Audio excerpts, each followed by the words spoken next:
While most of the talk this World Cup is centered around the incredible play on the pitch, there has been an opportunity for a frank discussion about racism in the sport.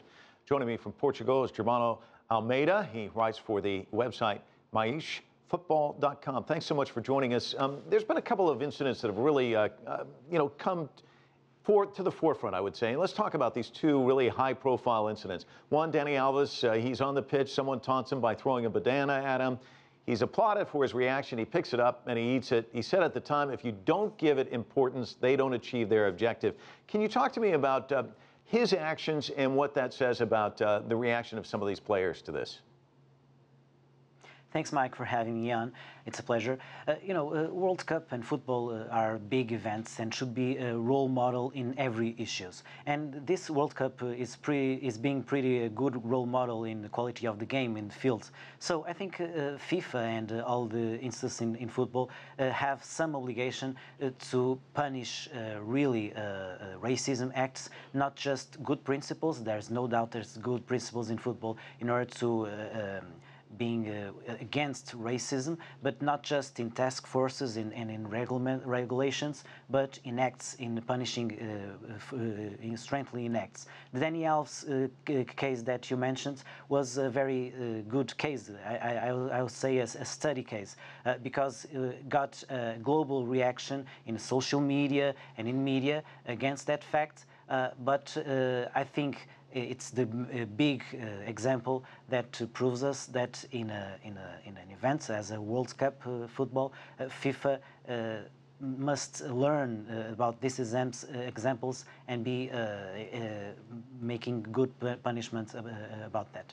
Well, Dani reacted one way, but of course there's another celebrated case involving Kevin Prince Boateng, who walked off the pitch after suffering racist abuse.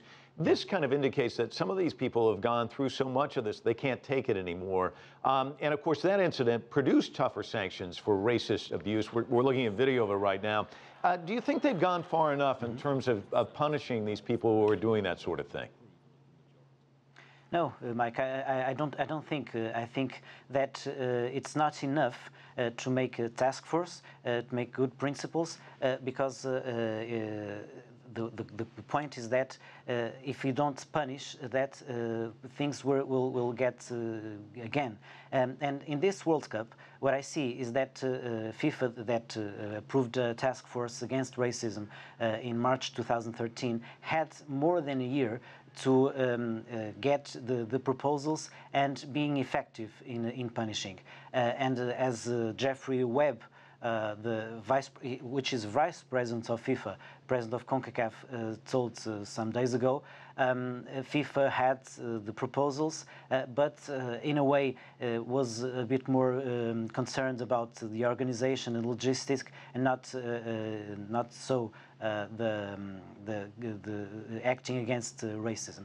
It's true that it's difficult in a disciplinary committee to get specific, in an example that you gave of Boateng and others, get specific and prove that, for instance, the Mexican fans that chanted, who were them, and to get specific and to act. I'm afraid we have to leave it there. We've run out of time, but thank you so much for joining us from Portugal. Certainly appreciate it. Thank you.